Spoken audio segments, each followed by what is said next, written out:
It's time now for the political analysis of Fromm and Fuller. Al Fromm, former political advisor to President Bill Clinton, and Greg Fuller, former political advisor to Presidents Ronald Reagan and George H.W. Bush. Good morning, all. Craig, I'd like to start with you, if you wouldn't mind. I do want to talk a little bit more about the Robert F. Kennedy Jr. candidacy, and I think we all would agree that this new campaign is moving well beyond the notoriety of Mr. Kennedy's family. He's doing reasonably well in the polls. He seems to be attracting a lot of support, particularly from high-tech executives. And he's a champion of some of the most complicated and disturbing conspiracy theories I've ever heard of. And I think that it's just an opportunity to reflect on why somebody that is having that kind of campaign is gaining traction of some sort. And what does it say about our politics? Well, it's a timely discussion. It's a disturbing, situation. One bias I have is that I have always felt, even when I disagreed with a candidate, I've always felt that there's honorable people would seek the presidency, and seeking the presidency is a very honorable thing to do in this country, and it's brought out some of the best. And I think Trump was a big change from what people have come to expect in the past. But we've gotten to a place where, and even Robert F. Kennedy Jr. said, it used to be hard work to run for president. Now you can sit at home and podcast. Well, that's not a very encouraging thing. But a couple basics. One, if this fellow was named Samuel F. Jones Jr., we wouldn't be talking about it. I mean, and it's only his name and his eccentricity that's kind of creates the news around him. Second thing is, if the public was more supportive generally of the front runners, and they're not, you wouldn't have this sort of search for another candidate. And Robert F. Kennedy offers himself up on the Democratic side. No labels, whatever that is. That's another topic, but whatever that is saying, well, maybe we need a independent third party type of candidate that has gaining some traction. In at least my view, both of these are dangerous. Robert Kennedy Jr. is a bit of a tragic figure. I mean, he's gone through a very difficult situations in his life where family members were killed. He personally has had, difficult situations in his relationships. He's used drugs. He's led a life that, for understandable reasons, has been challenging, but it's not the kind of path that you normally find with somebody who's seeking the presidency.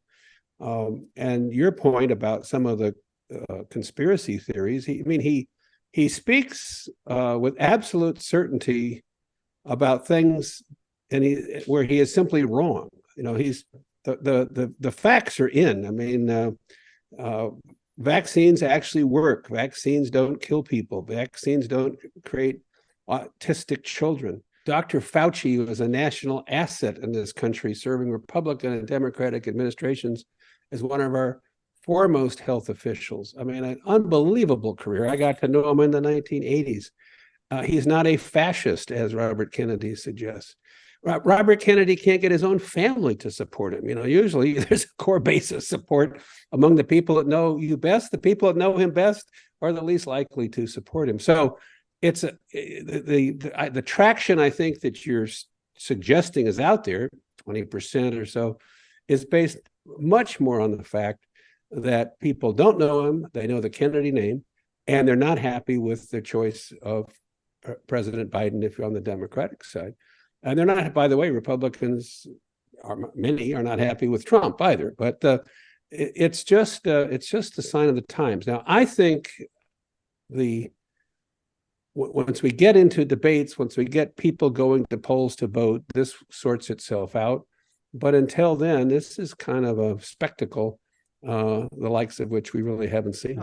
Al, you might agree with Craig's assessment, but why is he getting support from the high-tech executives? First of all, I basically do agree with Craig. Look, I think he's basically, as a candidate, he's a joke. He's not going to win the Democratic nomination. But as Craig said, I think he's emblematic of some happenings and occurrences that are going on as we approach 2024 that I think are just terribly troubling. Look, Robert F. Kennedy Jr.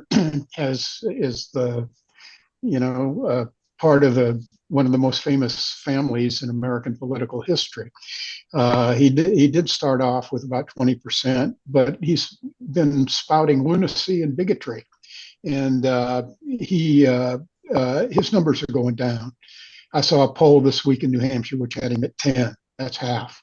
I don't think he's going to be a big factor, but as Craig said, neither of the leading candidates are particularly popular. I don't quite understand why Biden's ratings are so low. It's probably his age, because he's certainly been really a good president. But when I said it's emblematic of what's going on, what really troubles me is America faces the most serious threat to our democratic system in 2024 that we have had since the Civil War. As events are unfolding this week, it is very clear that Donald Trump is a mafia boss, essentially. He is a great threat to democracy. His administration and his activities are the greatest scandal in American presidential history, and nobody seems to be caring about it. It's just stunning. If Donald Trump, he has laid out a blueprint for ending American democracy.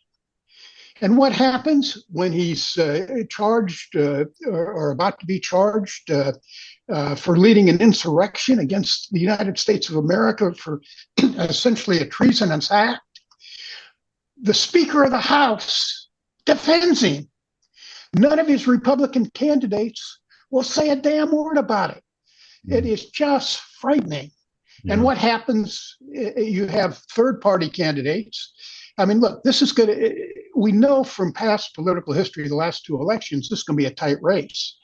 And what it ought to be is an up and down vote on democracy. And Biden may not be the perfect vehicle, but he is the pro-democratic side of this. So everybody in America, whether you're a Republican, whether you're a Democrat, whether you're an independent, whether you never vote, whether you ought to get out there and vote for democracy. So what do we have? We have groups like No Labels that want to split the anti-Biden vote, who can't win as a third party, who put out absolute pablum as their agenda. I've gone through this exercise of putting together a new agenda for a party. You got to stand for something.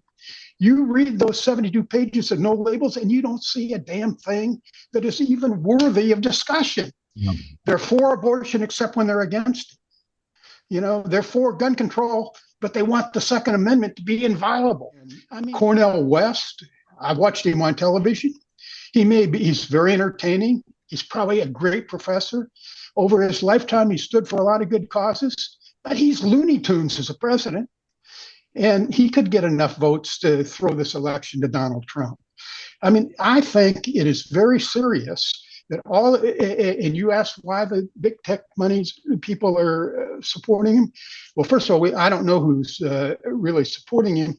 And with No Labels, it's all dark money. It's probably a lot of Republican money because they want to damage Biden.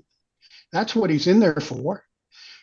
Maybe a Steve Bannon plot, for all I know. He speaks highly of Bannon and Trump for Robert Kennedy. And, we don't know who's behind No Labels, except it's pretty clear, because they won't tell us, but it's pretty clear there is a lot of dark Republican money behind them. And all of that threatens our democracy. So to me, that's the issue in 2024, and we got to deal with it. I am also interested in the no labels movement, particularly since Joe Manchin made a visit to New Hampshire in the last couple of days, and that can only be seen as quite disruptive for the Democratic Party. Greg, what's your take on that? Well, Joe Manchin has toyed with this idea. I think he's felt serious loss, in terms of his ability to be that last vote they needed to capture to move something through the Senate, and now he's found something else that will put him into headlines. I honestly would be a little surprised to see Manchin really follow through with this, but I think he's intrigued with the idea. I'll come back to that, but I agree. Al's passion about this is right where we should be. We should be very concerned. I think it's interesting to me that the country kind of is reeling from the fact that one president had 3 Supreme Court nominees, and it reminded everybody how important it is. I mean, elections have consequences. How important it is who we elect, who has the power to appoint a Supreme Court justice. Well, guess what? The next president is probably going to have that. The next president will have, if it's Biden or somebody else, the next president has the ability to appoint the top 200 people who run the departments and agencies of this government, and another 2,000 who literally every single day make a difference in the lives of some people, whether it's Homeland Security or the Defense Department or our intelligence community, the Justice Department. People are upset with the FBI about things and upset with the Justice Department. Well, it's the president that appoints the Attorney General of the United States. So our government is so much about people, but it's led by the person at the top. And we're getting attracted to people who would never be put at the top of any organization in this country, given the way they conduct themselves. And that's what is so confusing to me about why the earlier question, the high tech people would even utter some kind of support for Robert Kennedy. It's also confusing as to why thoughtful people would say, well, let's take advantage of the fact that there's so much dissatisfaction between the candidates of the 2 major parties. Let's see if we can somehow cultivate this third group. It hasn't worked. It won't work to actually elect somebody. It is likely to be the only path that makes it possible for Donald Trump to win again, which I personally just find abhorrent. So that's why I have concerns about this no labels group. And to Al's point, and to the point I was making about we should care about the kind of people a leader brings to government, the kind of policies he or she believes in. No labels is on both sides of all the major issues, so you couldn't possibly know. And I guess sort of his potential running mate, who was also in New Hampshire, Ambassador Huntsman, says when asked how this would work, he says, "Well, we don't know. We've never tried it." That's an answer. It's the most ill-conceived idea that has come around in a long time, and in the view of a lot of us, it's a dangerous idea. Not because we feel we're going to be necessarily advantaged or disadvantaged, but because we feel we're going to get a very bad outcome. And it really, if I could wave a wand, I would say to the leadership of both parties, tell your front runners to step down, step back, let people rise into these positions who have the capacity to lead and the vision for a country that is formed by somebody with a life experience that's 40 or 50 years old and is ready to take on these challenges. I don't think anyone's going to give me that power, but I do think we're in kind of a desperate situation. Al, you have the last word. Well, to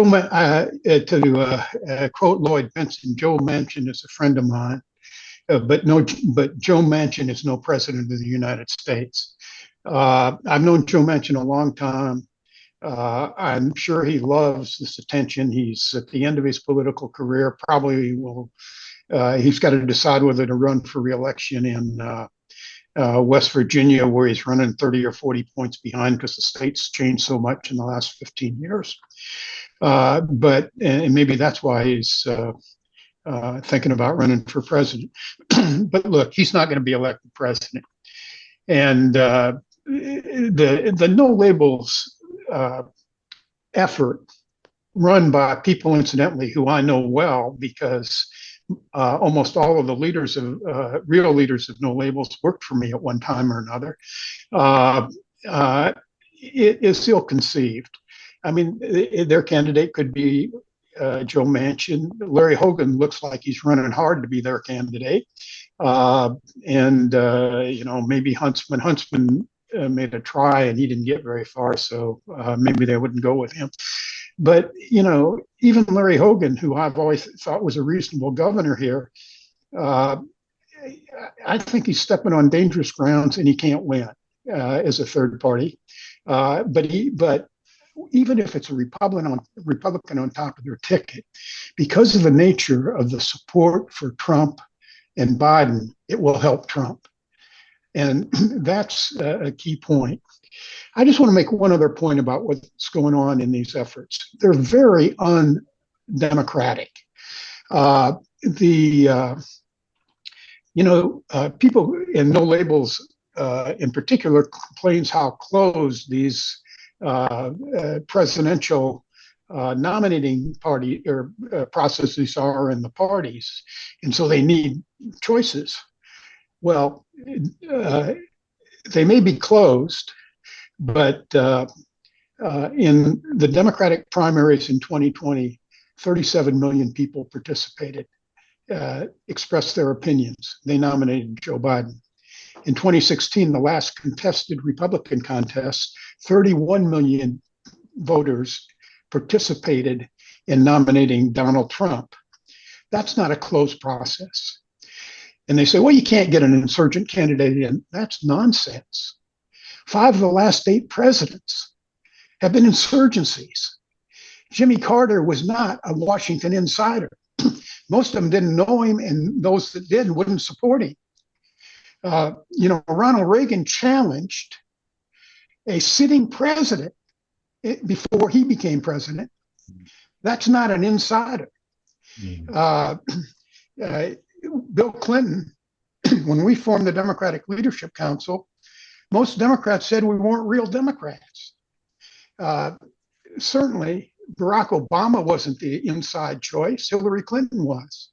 And Donald Trump was not the first choice of Republican regulars in 2016. So the way insurgent candidates work is they get into their party primaries and they win. They offer the voters something. Yeah. Low Labels is going to have a few people, probably dark money funders and a couple of often disgruntled political insiders pick the nominee in some phony convention. That's not democratic.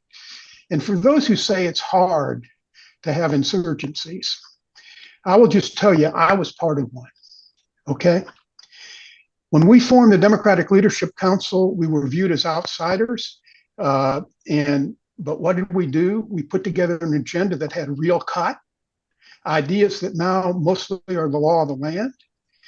We had a candidate emerge from that, Bill Clinton. But we didn't just anoint him and say, run in a general election. We said, you got to put it to the market test. You got to go into the primaries. And so he went into the 1992 primaries and he won.